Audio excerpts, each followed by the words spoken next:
बहुत तेज बारिश के बीच एक फंसी हुई टुनटुनी चिड़िया अपने दो बच्चों के साथ अपने टूटे फूटे और पुराने घोंसले में छिपी हुई बैठी हुई थी।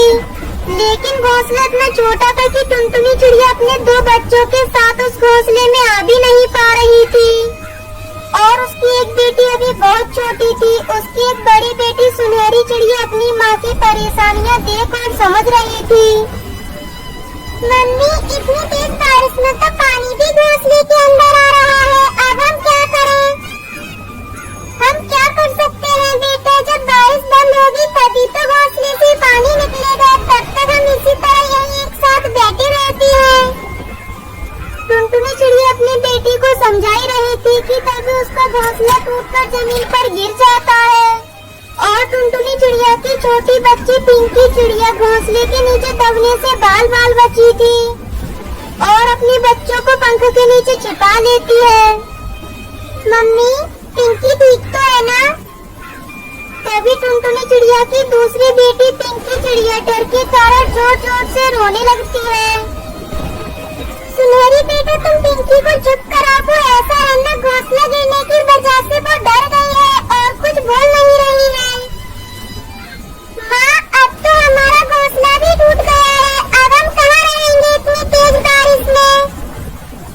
कोई बात नहीं बेटा, कहीं तो रह लेंगे। आओ हम अपने पड़ोसी कालू कौवा के घर चलते हैं, वो हमारी मदद जरूर करेंगे ऐसी बारिश में।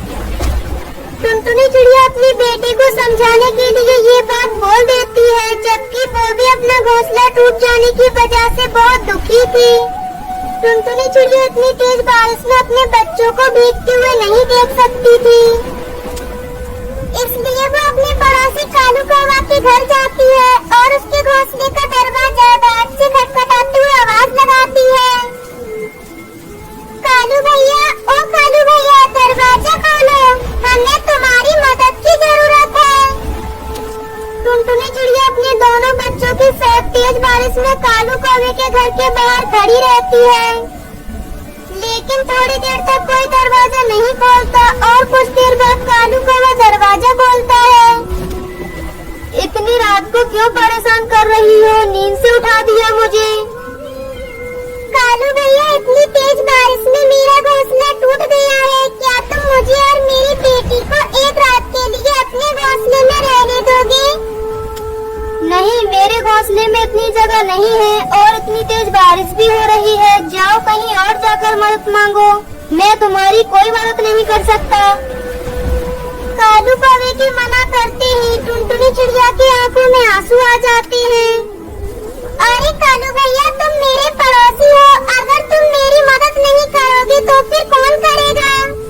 मेरे छोटे छोटे बच्चों को देखो, मेरी पिंकी तो कितनी छोटी है। अरे टुनटुनी बहन, मैं तुम्हारी कोई मदद नहीं कर सकता, तुम जाओ यहाँ से।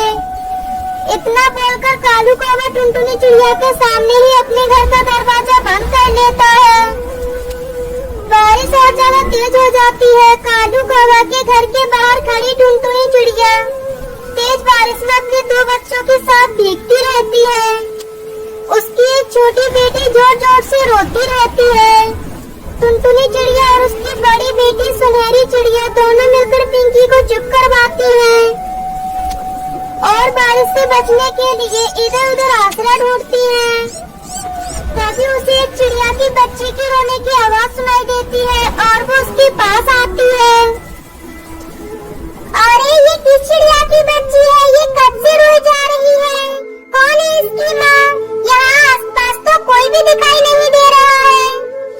लगता है किसी ने जानबूझकर इस बच्ची को यहाँ छोड़ दिया है। थोड़ी देर में यहाँ इंतजार कर लेती हूँ। अगर इसे कोई भी लेने नहीं आया तो मैं ही इसे ले जाकर पालूंगी। फिर टुनटुनी चिड़िया उसके माँ बाप के आने का इंतजार करने लगती है। आधा घंटा हो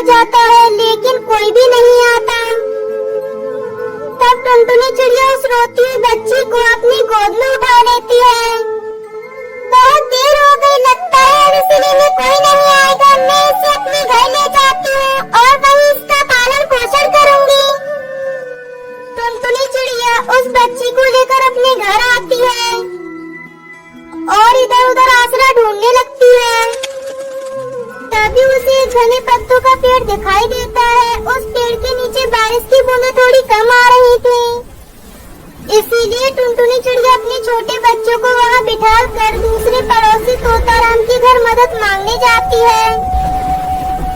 तोता भैया, अरे ओ तोता भैया, दरवाजा खोलो। टुनटुनी चिड़िया बहुत देर तक तोताराम का दरवाजा खटखटाती रहती है, लेकिन कोई भी दरवाजा नहीं खोलता। और इतनी तेज बारिश वाली रात में कोई भी टुनटुनी की मदद नहीं करता।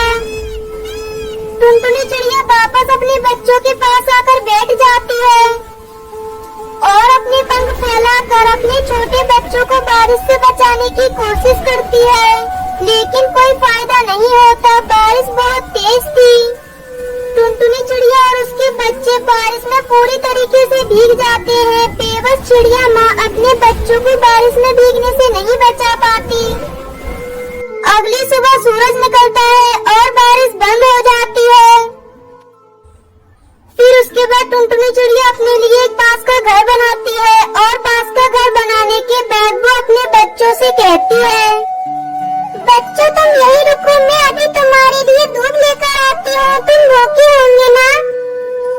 ये कहकर टुनटुनी चिड़िया दूध लेने चली जाती है और कुछ देर बाद वो दूध लेकर आ जाती है। पी लो मेरी बच्चियाँ, पी लो, तुम बहुत दिनों से भूखी हो।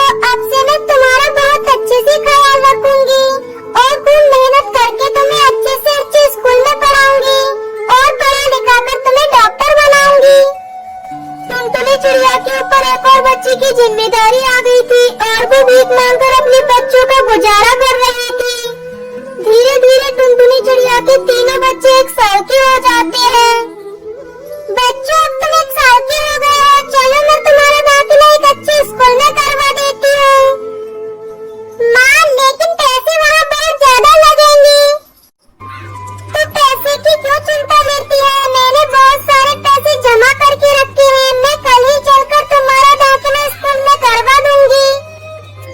हाँ माँ, मैं मन लगाकर पढ़ूंगी और बड़े होकर तुम्हें भीख नहीं मांगने दूंगी माँ। हाँ हाँ मेरी बच्ची, तो फिर कोई भीख कह रही है? जब तू बड़ी हो जाएगी तब मैं भीख मांगना छोड़ दूंगी। अगले ही दिन टुनटुनी चिड़िया अपने बच्चों को लेकर एक इंग्लिश स्कूल में पहुंचती है। टुनटुनी चिड़िया प्रिंसिपल के ऑफिस में जाती है।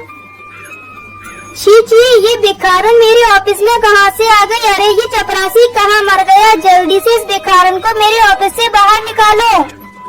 इसके ऊपर से बहुत बुरी बदबू आ रही है, मुझसे बर्दाश्त भी नहीं हो रही है। ए भिखारन, चल निकल यहाँ से। अगर तुझे भीख मांगनी थी तो स्कूल के बाहर से मांग लेती। साहब, मुझे कोई भीख नहीं लेनी, मैं अपने बच्चों का एडमिशन कराने के लिए इस स्कूल में आई हूँ। इस स्कूल में भिखारियों के बच्चे नहीं पढ़ते। सेठ जी, किस किताब में लिखा है कि भिखारियों के बच्चे बड़े स्कूल में नहीं पढ़ सकते? आपको अपनी फीस की चिंता है, उसे मैं हर महीने समय से भर दूंगी। बस आप मेरे बच्चों का एडमिशन अपने स्कूल में कर लीजिए। मैं आपका ये एहसान जीवन भर नहीं भूलूंगी। अच्छा ठीक है, मैं तेरे बच्चों का एडमिशन अपने स्कूल में कर लेता हूँ, लेकिन हाँ तू इनकी फीस समय से भर देना। उसके बाद टुनटुनी चिड़िया के बच्चों का एडमिशन उस स्कूल में हो जाता है और वो स्कूल जाने लगती है। धीरे धीरे वो बड़ी हो जाती है और पढ़ लिख कर एक अच्छी डॉक्टर बन जाती है और जंगल के सभी पक्षी उनकी तारीफ भी करने लगते हैं। अरे वाह बच्चों, तुमने आज हमें अपनी मेहनत से डॉक्टर बनकर दिखा दिया, हम पक्षियों को नाज है तुम पर। टुनटुनी चिड़िया के बच्चों के डॉक्टर बन जाने के बाद टुनटुनी चिड़िया भीख मांगना छोड़ देती है और खुशी खुशी अपने बच्चों के साथ जीवन बिताने लगती है। कालू कौवा तोते के घर पर चला जाता है।